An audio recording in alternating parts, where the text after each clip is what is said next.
नमस्कार साथियों, यस के सर यूट्यूब चैनल में आपका स्वागत है। सबसे पहली बात आपको ये बता दें कि जो मेरा सेकंड वीडियो था वो मेरे ऑफलाइन का सेंटर का था, लेकिन टीम की कुछ प्रॉब्लम्स की वजह से वो वीडियो आने में अभी तक कहा जाए कि रुका हुआ है, असमर्थ रहा है वीडियो आने में। लेकिन और वो वीडियो कुछ खास लगा भी नहीं, क्योंकि आपको खुद पता है कि वो जो वीडियो था वो इतना खास क्यों नहीं है अब रहा, क्योंकि जो बोर्ड एग्ज़ाम्स थे वो हाई स्कूल की बोर्ड एग्ज़ाम्स को हटा दिया गया, सिर्फ़ और सिर्फ इंटर के बोर्ड एग्ज़ाम्स की बात की जा रही है।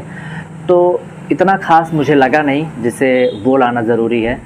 तो मैंने सोचा कि उसके स्थान पर कुछ ऐसा लाया जाए जिससे इस समय हमारे देश की ज़रूरत है।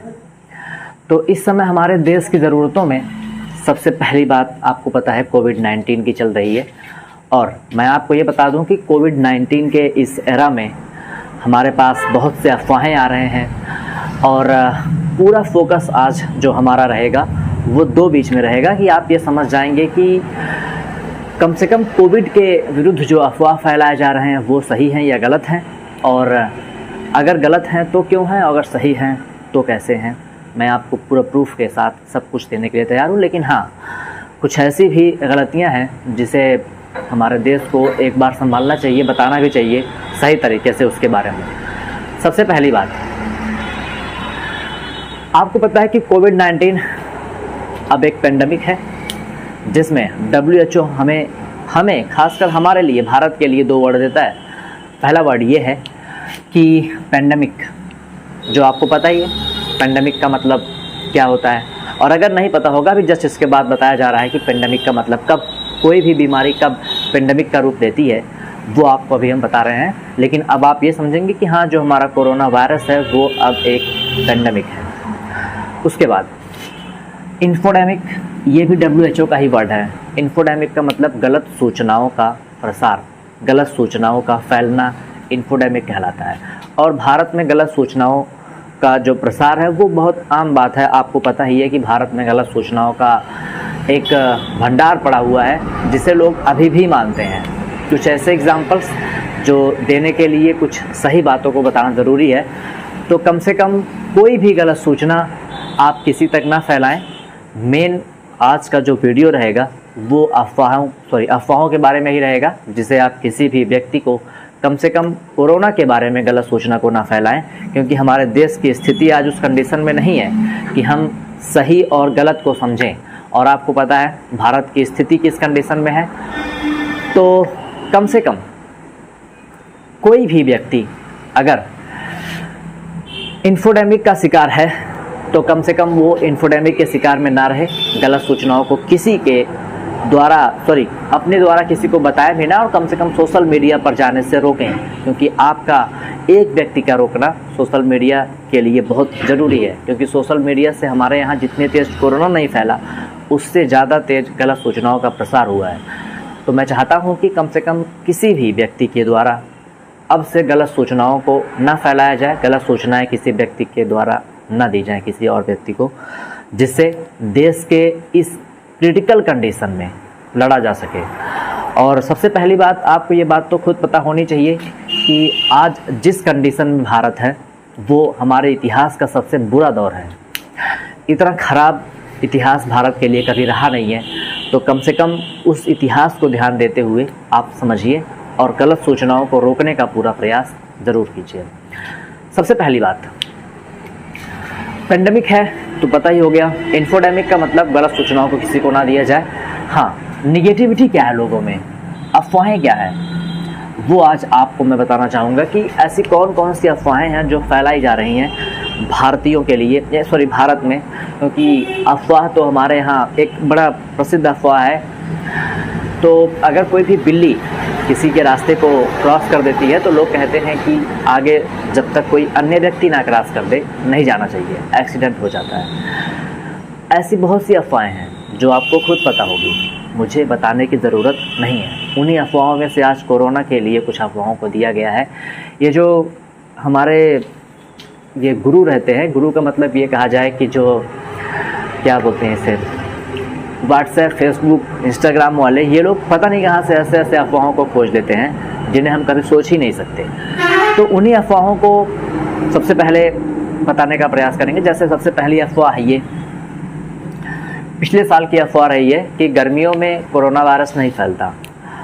तो सबसे पहली बात ये बता दें आप लोगों से कि गर्मियों में कोरोना वायरस नहीं फैलता, ये तो मैं भी उस समय मान गया था जब लोग ये कहना शुरू किए थे। मेरे घर पे भी, मेरे पास भी व्हाट्सअप है, घर वाले भी कह रहे थे, बगल वाले भी, मतलब सब लोग यही कह रहे थे गर्मियों में जो है वो कोरोना वायरस नहीं फैलता। और आपको पता है कि दोनों जो फर्स्ट वेव और सेकेंड वेव है कोरोना की, वो दोनों गर्मियों में अच्छे तरीके से आई हैं। ठंडियों में क्यों नहीं रही, इसके बारे में खासकर किसी को पता भी नहीं है अभी तक।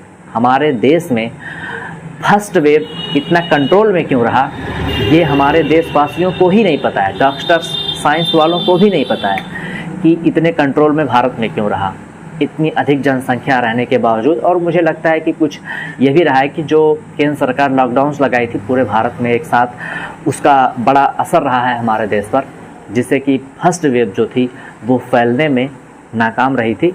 और एक अच्छा सोच था उस समय केंद्र सरकार के द्वारा, बाकी मान सकते हैं कि उसमें विरोध भी किया गया, ज़रूरत भी थी कि लोगों को घर में रखा जाए, बंद किया जाए। अच्छी बात यही थी उस समय के लिए। और इस समय भी जो सेकेंड वेव चल रही है इस समय भी हमारे देश को चाहिए कि कम से कम लॉकडाउन सभी प्रदेश वाले लगाएं जब तक कि उस प्रदेश में वैक्सीनेशन यानी कि वैक्सीन की पूरी प्रक्रिया संभव नहीं हो जाती है। जी हाँ, अफवाहों में पहला गर्मियों का था, गर्मियों में नहीं फैलता और हर बार गर्मियों में ही फैला।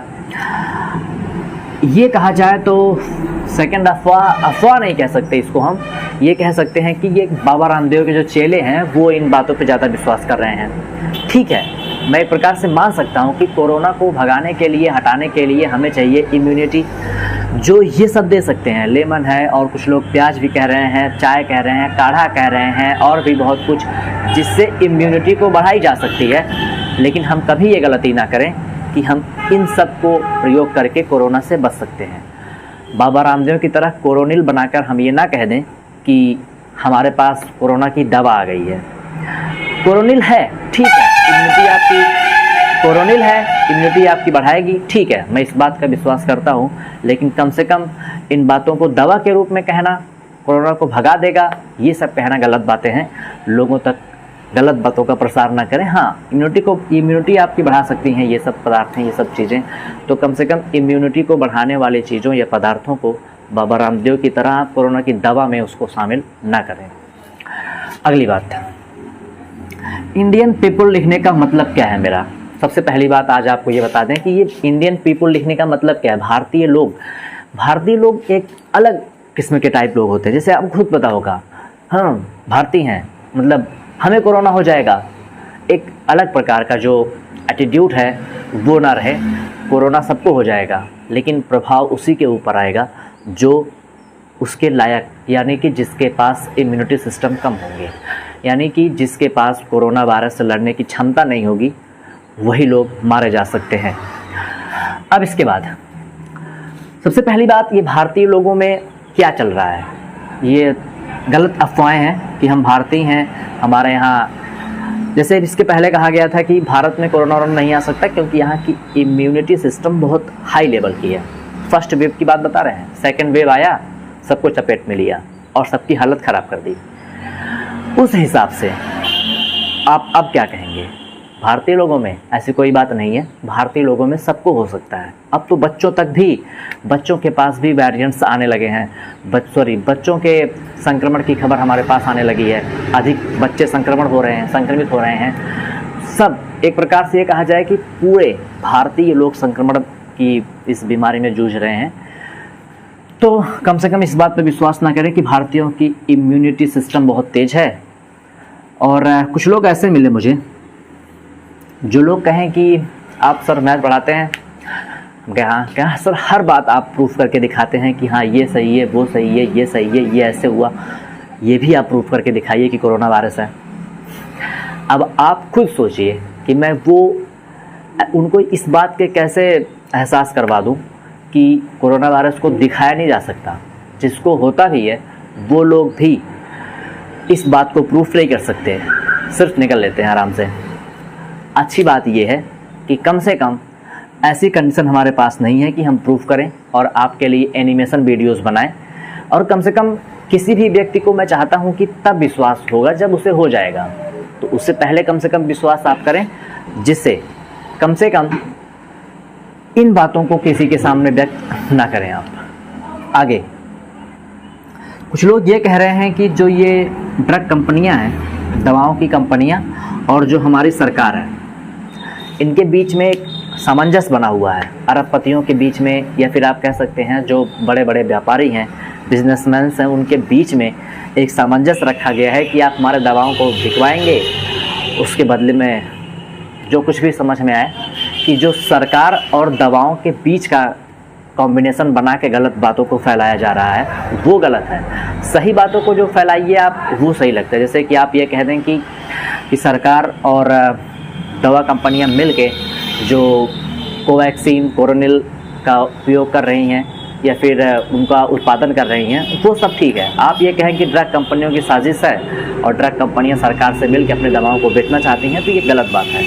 इन बातों पर आप विश्वास ना करें।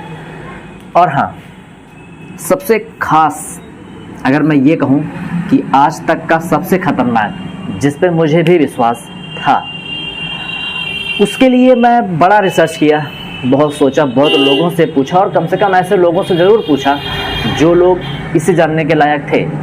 कुछ ऐसे साइंटिस्ट के बारे में, मतलब साइंटिस्ट कह रहे हैं, कुछ ऐसे इंजीनियर्स जो इस फील्ड में हैं, उनसे बात की गई और वो लोग बताएं कि नहीं, ये बात बिल्कुल गलत है। हाँ, 5G स्पेक्ट्रम का जो ट्रायल है वो भारत में महानगरों में किया जा रहा है, दिल्ली में, मुंबई में किया जा रहा है। अभी फुल ट्रायल हुआ नहीं है, अभी बाकी है। तो कम से कम 5G स्पेक्ट्रम का जो अफवाह चल रहा है कि इसके कारण मृत्यु हो रही है, तो मैं ये चाहता हूँ कि कम से कम इस अफवाहों को ना फैलाया जाए। 5G स्पेक्ट्रम से नुकसान होगा, 4G से नहीं हो रहा है क्या? जो हम चला रहे हैं अभी तक 4G, उससे नुकसान नहीं हो रहा है क्या? उससे भी नुकसान हो रहा है। नुकसान हमारा 4G 5G सबसे होगा, लेकिन हाँ, वो नुकसान कह देना जो किसी और की वजह से हो रहा है तो गलत है। अभी तक जितने लोगों की मृत्यु हुई है वो सभी कोविड-19 की वजह से ही हुई है। तो बेहतर ये है कि कम से कम इस पे विश्वास अभी ना करें, जब 5G चलेगा तब उसके बारे में सोचेंगे, देखेंगे और समझेंगे कि कितनी मृत्यु हो रही है, कितना नुकसानदायक है। जापान तो चला रहा है, 1 साल हो गया उस चलाते 5G, और अभी तक वहाँ पे ऐसी कोई ख़ास बात नहीं आई है। तो कम से कम 5G स्पेक्ट्रम के बारे में जो भी अफवाहें आपके मन में हैं वो गलत हैं, क्योंकि अभी तक महानगरों में ट्रायल किए जा रहे हैं, चलाया थोड़ी आ रहा है। हमारे पास जो फ़ोन है, जो सिम है, वो सिर्फ और सिर्फ 4G होगा। यानी कि कुछ फ़ोन 5G आ गया, लेकिन सिम जो है, जो चल रहा है, वो सिर्फ 4G ही है। तो बेहतर ये है कि कम से कम आप ऐसी बातों पे पूरा विश्वास ना करें जो गलत है, और ये 5G स्पेक्ट्रम बिल्कुल गलत है अभी तक के लिए।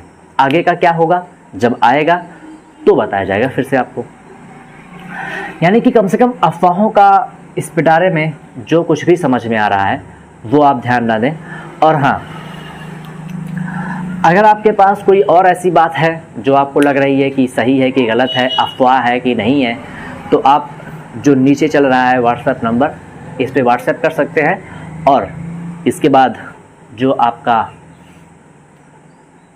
ईमेल आईडी है आप उस पर मेल करते हैं, मेल करके पूछ सकते हैं कि ये बात जो आपके पास आई है सोशल मीडिया के द्वारा या फिर कोई बताया है वो सही है या फिर गलत, जिससे उसके बारे में रिसर्च किया जा सके। आगे, रियल कंडीशन क्या चल रही है, वास्तविक कंडीशन क्या चल रही है वो आपको समझना है। सबसे पहली बात यह है कि वास्तविक कंडीशन भारत की इस स्थिति में है कि जो कोरोना वायरस है वो अब एक पेंडेमिक है। पेंडेमिक का मतलब एक ऐसी बीमारी, आगे इसके बारे में 2 मिनट में बता रहे हैं आपको। अभी आप समझिए कि हाँ, ये एक पेंडेमिक हो चुका है। WHO, आपको पता है WHO के बारे में तो लगभग सब लोग जानते होंगे। वर्ल्ड हेल्थ ऑर्गेनाइजेशन, जो पूरे विश्व के स्वास्थ्य संगठन है, उसको हम कहते हैं WHO, जो हमें बताया है कि पेंडेमिक है, ये कोरोना वायरस एक पेंडेमिक है। और ऐसा पेंडेमिक भारत के लिए आप कह सकते हैं लाइक बॉम्बे फ्लू।